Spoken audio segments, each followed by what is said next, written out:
Good morning students. Good morning ma'am.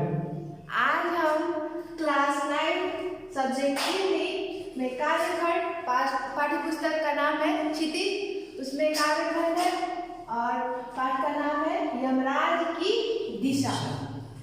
ठीक है, पिछले क्लास में हमने क्या पढ़ा था? मेघ आए। ठीक है, अब हम पढ़ेंगे यमराज की दिशा। यमराज की दिशा को चंद्रकांत देवताले ने लिखा है।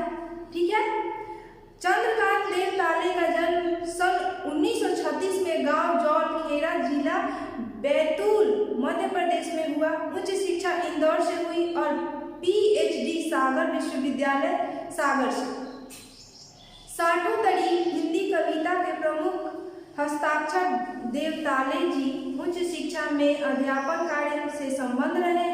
देवताले जी की प्रमुख कृतियां हैं हड्डियों में छिपा ज्वर, दीवारों पर खून से लकड़बग्घा हंस रहा है, भूखंड तप रहा है, पत्थर की बेंच, इतनी पत्थर रोशनी, उजाड़ में संग्रहालय आदि।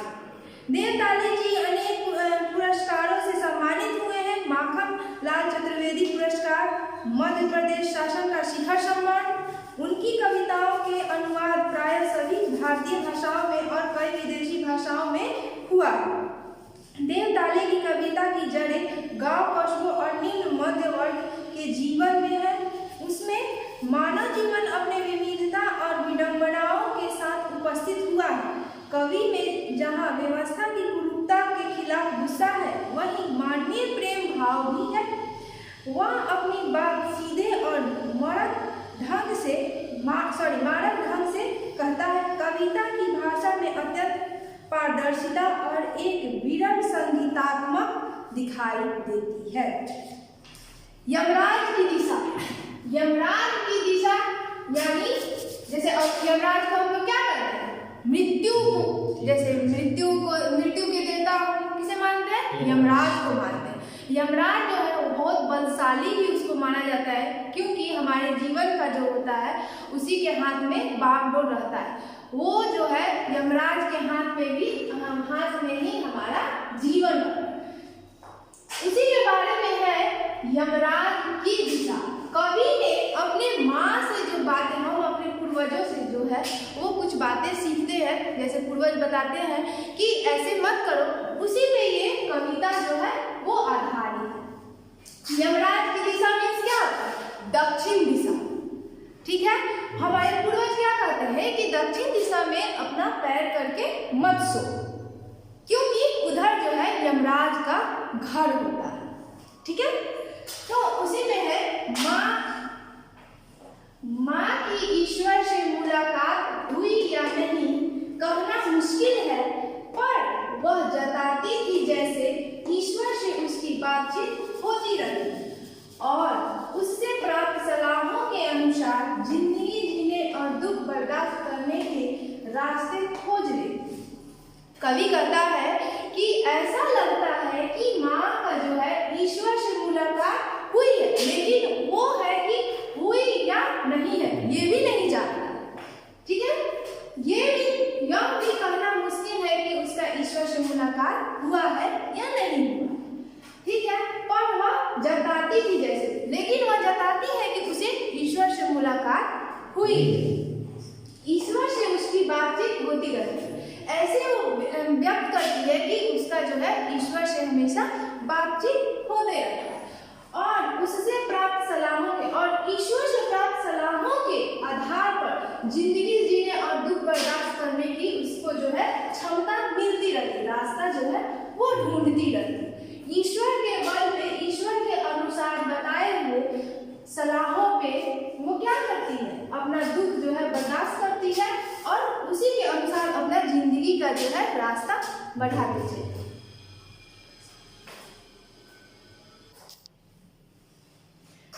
हमने पढ़ा और पढ़ेंगे।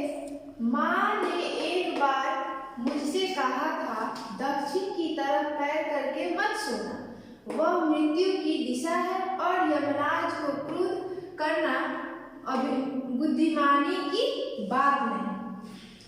माँ कहती है, माँ किसे कहती है? माँ कवि से कहती है कि माँ ने एक बार मुझसे कहती है कि दक्षिण की तरफ कभी भी पैर करके मत सोना। जैसे दक्षिण दिशा को क्या कहते हैं? यमराज का घर कहते हैं, इसलिए माँ कहती है कि दक्षिण दिशा में कभी भी पैर करके मत सोना, वह मृत्यु की दिशा है। ठीक है, वह जो है वो जो दिशा है वो क्या है? मृत्यु का दिशा है, यमराज का दिशा।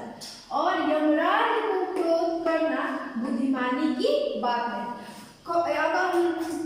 और यमराज क्योंकि मृत्यु का देवता है, तो उसे क्रोध दिलाना क्या है? बुद्धिमानी की बात नहीं, वो बलशाली है, आपकी मृत्यु को क्या कर, आपको मृत्यु को प्राप्त करा सकता है। तब मैं छोटा था और मैंने यमराज के घर का पता पूछा था। उसने बताया था तुम जहाँ भी हो वहाँ से हमेशा दक्षिण। जब माँ ने कवि को ये बात बताई तो कवि जो थे वो क्या थे? छोटे थे, इसलिए उनको ये बातें समझ में नहीं आ रही थी। और मैंने यमराज के घर का, और फिर उन्होंने माँ से यमराज के घर का पता पूछा था कि आखिर यमराज कहाँ रहते हैं। ठीक है, तो उसने बताया, तो माँ ने बताया था तुम जहाँ भी हो वहाँ से हमेशा दक्षिण में। तुम अगर कहीं भी रहो, यहाँ रहो, कहीं रहो, दूसरी जगह भी रहो, लेकिन वहाँ से दक्षिण दिशा जो होती है वो यमराज का जो है वो घर होता है। आगे हम लोग पढ़ेंगे। माँ की समझाइश के बाद दक्षिण दिशा में पैर करके मैं कभी नहीं सोया, और इससे इतना फायदा जरूर हुआ, दक्षिण दिशा पहचानने में मुझे कभी मुश्किल का सामना नहीं करना पड़ा। माँ ने कवि को माँ को कवि के समझाने के बाद दक्षिण दिशा में पैर करके वह कभी नहीं सोता था। कौन? कवि नहीं सोते थे, और इससे इतना फायदा जरूर हुआ, उनको दिशा पहचानने में जो मुश्किल का सामना करना पड़ता था वो कभी नहीं हुआ। मैं दक्षिण में दूर दूर तक गया और मुझे हमेशा माँ याद आई। दक्षिण को लाभ लेना संभव नहीं था, होता छोर तक पहुँच पाना तो यमराज का घर देख ले। यमराज के घर को ढूंढने के लिए कवि जो है वो क्या कहते हैं कि मैं दक्षिण दिशा, वो कवि जो है वो दक्षिण दिशा की दूर दूर तक गए, लेकिन जो है और मुझे हमेशा माँ याद। जब वो दक्षिण दिशा में जाते थे तो माँ की बातें जो है वो याद आती थी कि यमराज दक्षिण दिशा में जो है वो यमराज का घर है, और यमराज के घर को ढूंढने के लिए वो क्या करते हैं? कभी दूर दक्षिण दिशा में दूर दूर तक जाते हैं और उन्हें माँ की बातें याद आती हैं। दक्षिण दिशा को लाभ लेना जो है वो संभव नहीं, ठीक है, और होता छोर तक पहुंच पाना, और जो है उस छोर तक पहुंच पाना, यमराज के घर तक पहुंच पाना वो क्या था? संभव नहीं था। तो यमराज का घर देख लेता, अगर उस छोर तक मैं पहुंच पाता तो यमराज का भी घर मैं देख लेता। चलिए आगे बढ़ते हैं। पर आज जिधर भी पैर करके सोऊं वही दक्षिण दिशा हो जाती है। सभी दिशाओं में यमराज के आलीशान महल है, और वे सभी में एक साथ अपनी दहकती आंखों सहित विराजते हैं। माँ अब नहीं है, और यमराज की दिशा भी वह नहीं रही जो माँ जानती थी। वह कवि जो है वो कहता है कि आज जो है वो मैं जिधर ही पैर करके सोऊं वही जो है दक्षिण दिशा हो जाती है। सभी दिशाओं में जो है यमराज के